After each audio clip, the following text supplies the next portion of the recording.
unit as a whole, because when you go to run through all these parts individually, it kind of makes you go, oh well, it doesn't. It gives you a lot of pause.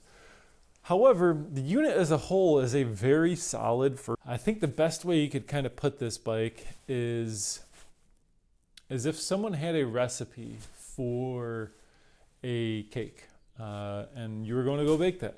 However, you didn't have any of the exact measuring tools. And so when you got your flour, instead of having a cup of flour, you had maybe 3/4 of a cup. And maybe when you were measuring baking soda, you only had, actual spoons versus measuring spoons for getting the right measurements. And so when you put all these ingredients together, while it all worked, it never worked in a way that made you go, wow, this is exceptional. When you bite into a good cake and you're like, okay, this, I want to eat more of this. I never got that feeling with the TSE of, yes, I want to get back on this bike. Now, it wasn't to say that I didn't enjoy riding it, that I, didn't have fun when I was out on it, because yeah, it's a 2-stroke. Of course you're going to have fun. When you rev it out and it's, yeah, you are going to have fun.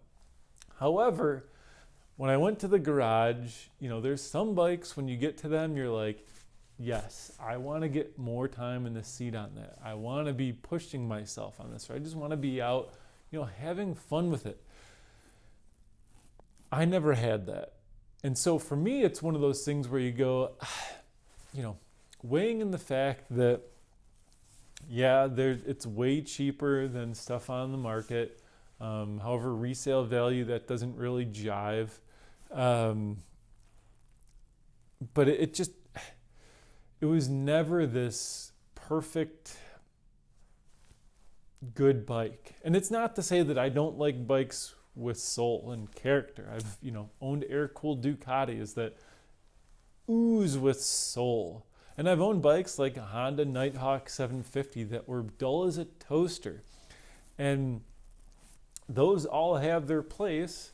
But the TSE, the soul that it had was because of just poor manufacturing, or just not being a fully baked cake, with partially included ingredients here and something good here, something not so good there. And so for me, it's one of those things where I just could never buy one again. And given the Chinese and the IP issues with them, I understand that every OEM has stuff manufactured in China. However, there isn't a single thing on this bike that was not knocked off of something else. And so given all that stuff, it's hard or almost impossible for me to go, yeah, I would buy another GPX. And that's not to say that I don't understand that there is a place for something like this. However, for me and my requirements and what I use bikes for and how I feel about things, I couldn't go with one again. And it's tough because they're a smaller company in the US, bringing in Chinese bikes, that are trying to bring more of these like lower scale, I guess you could say, bikes to people to be able to get into riding. And I appreciate that. But the things I noted, have brought in with this, and especially as noted, the spark arrestor stuff like that, it really just causes pause for me to go like, no, not the right bike. And that's, if you're the person that is okay with all the stuff that I've noted here, or, don't mind the little, asterisks with everything, or are just going, hey, I like tinkering with things. I like doing this. I like doing that. This could be a great bike for you. The guy I sold it to loves it, spends a ton of time on it. However, I do know it's not his only bike. And he also has a slew of, Japanese and, European bikes in his garage that he can ride at the same time. So, that may be the ideal situation for one of these. So, if there's any specific questions, comments, or concerns you have on this bike in particular, if I missed something, or if there's a detail that you want to know more about, post in the comments below.